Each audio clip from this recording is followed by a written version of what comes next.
তো আমি ঢুকে পরিচয় নিলাম। হযরত মাওলানা সাইদি রহমতুল্লাহ আলাইহি তিনি বললেন, ইনি আমার আব্বা।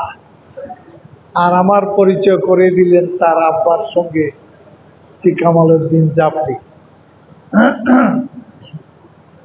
এই ছিল আমার প্রথম দিকে তার সঙ্গে পরিচয়।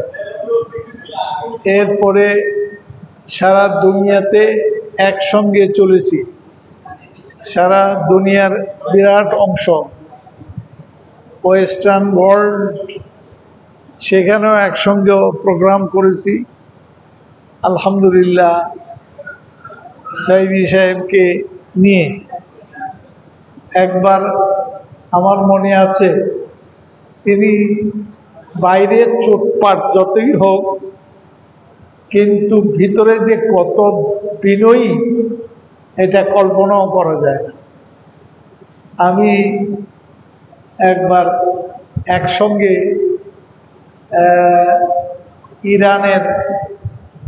ইরানের দাওয়াতে গেছিলাম।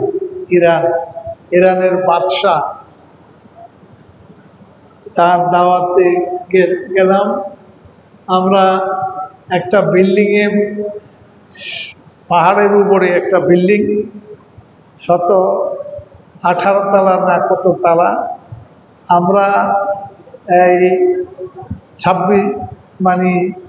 16 তলায় আমরা শুয়ে বিশ্রাম করছিলাম।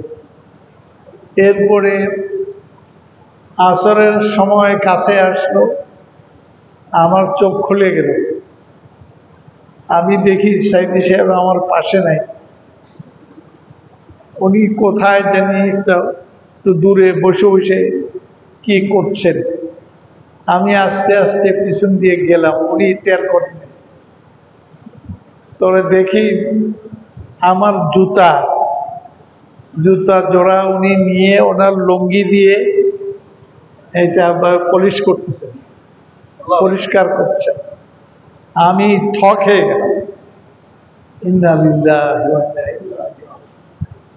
এই লোকটা সারা পৃথিবীতে কত নাম করা, কত মর্যাদা সম্পন্ন, মানুষে তাকে মহব্বত করে, আমিও করি, কিন্তু তার এই অবস্থা।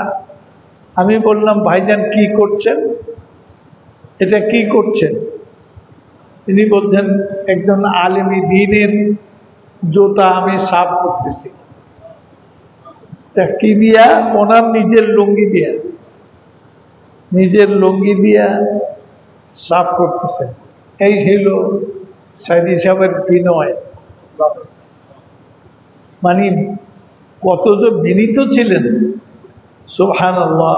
আমি তখন মনে করলাম, এই লোকটা ভিতরে অনেক বড় সাইদি পালিয়ে আছে, অনেক বড় সাইদি পালিয়ে আছে, যেটার বহিঃপ্রকাশ আজকে দেখলাম। মাওলানা সাইদি সাহেব রহমতুল্লাহ আলাইহি, তার জীবনটাই অক্ষ ছিল আল্লাহর দ্বীনকে, তার দ্বীনের বড়ত্ব, শ্রেষ্ঠত্ব, মাহাত্ম্য বয়ান করা,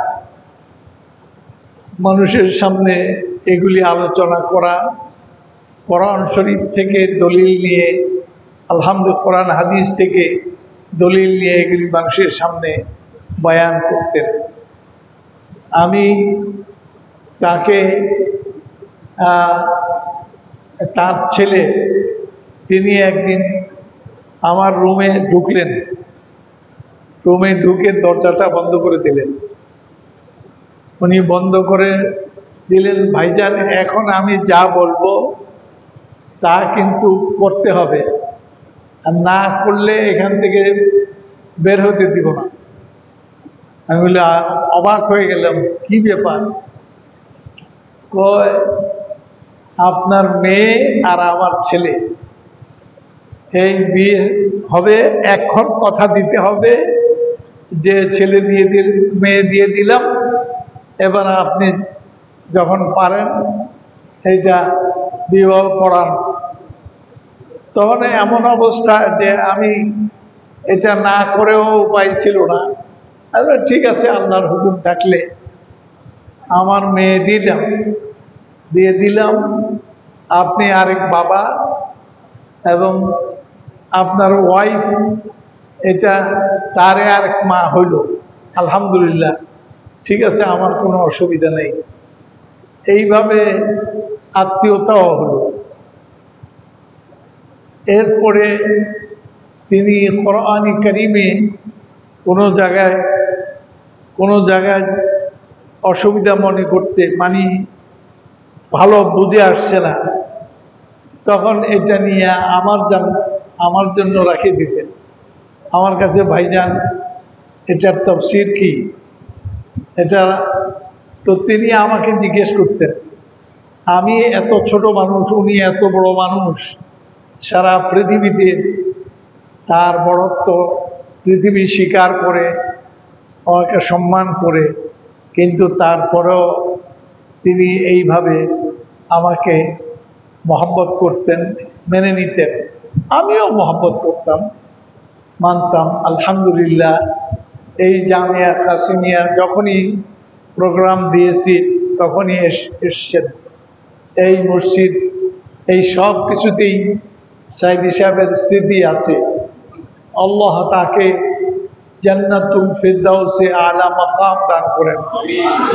তার সন্তান, তার পরিবার পরিজন যাই আছে তাদেরকে আল্লাহ তাআলা শান্তিতে রাখেন।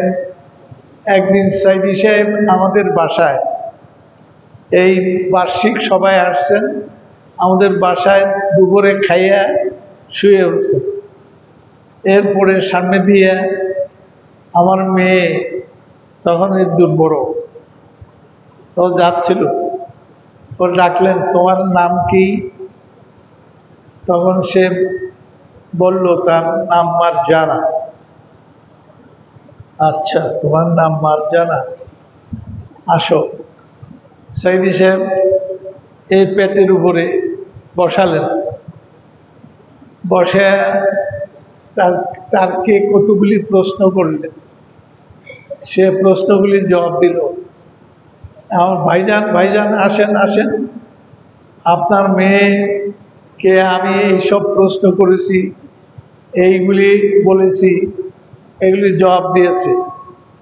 এইখানে আমি বলে, এই মেয়ের প্রশ্ন হলো যে আপনার ছেলের সংখ্যা কম, মেয়ের সংখ্যা বেশি, আমাকে বলছে। তো আপনি ছেলেদের জন্য এত বড় বিশাল প্রতিষ্ঠান করলেন, মেয়েদের জন্য কি করলেন? আমি অবাক হয়ে গেলাম। কথা তো ঠিকই, যে ছেলেদের জন্য করলাম, মেয়েদের জন্য কি করলাম? আলহামদুলিল্লাহ, এই মেয়েদের জন্য আমি হাত দিলাম। আপনারা জানলে খুশি হবেন। মেয়েদের মাদ্রাসা এখন সবচেয়ে বড়। কোটি টাকা মেয়েদের মাদ্রাসার পিছনে ব্যয় করেছি, যা ছেলেদের পিছনে করি নাই। আলহামদুলিল্লাহ, আজকে সেই মেয়েদের মাদ্রাসায়, সেখানে ৫-৬ তলা, সেখানে এতিমখানা আছে, হেফজখানা আছে। আলহামদুলিল্লাহ, মাদ্রাসা তো আছেই। তো এইগুলো মৌলানা সাইদি সাহেব রহমতুল্লাহ আলাইহি, তার দোয়া, তার সহযোগিতা, এগুলি সরাসরি ছিল। আলহামদুলিল্লাহ, যেখানে বলেছি একে একটু বলে দেন, তাই বলে দিয়েছেন। আমি যেটি বলতাম কোনোটাই অস্বীকার করতেন না। উনি স্বীকার করে নিতে, কাকে বলতে হবে তিনি তাকে বলতেন। মৌলানা সাইদি সাহেব আজকে তিনি আমাদের মাঝে নাই, কিন্তু তার কর্ম, সুবহানাল্লাহ, তার বক্তব্য, সেই ইংল্যান্ডে হোক, আমেরিকাতে হোক, বাংলাদেশে হোক, সব জায়গায় আল্লাহর বড়ত্ব, তার শ্রেষ্ঠত্ব, তার কর্তৃত্ব, তার মহত্ব, এগুলি ছিল মূল বিষয়। এগুলি নিয়ে তিনি আলোচনা করতেন। আলহামদুলিল্লাহ, এবং আল্লাহকে এইভাবে মানতে হবে, রাষ্ট্রীয় ব্যাপারে তার সার্বভৌমত্ব মেনে নিতে হবে। এই সমস্ত কর্তৃত্বে তার সার্বভৌমত্ব না মানলে আল্লাহকে মানা হয় না। এটা তিনি মাশাআল্লাহ এগুলি দেশে বিদেশে সব জায়গায় তিনি সুন্দর করে বলতেন। আল্লাহ তাকে তার তার জায়গায় আল্লাহ তার সাইদি সাহেবকে আজকে জান্নাতের মধ্যে আলা মাকাম দান করুন, তাকে সম্মানিত করুন। যেমন তিনি আল্লাহ তাআলার বড়ত্ব, শ্রেষ্ঠত্ব, কর্তৃত্ব বয়ান করেছেন।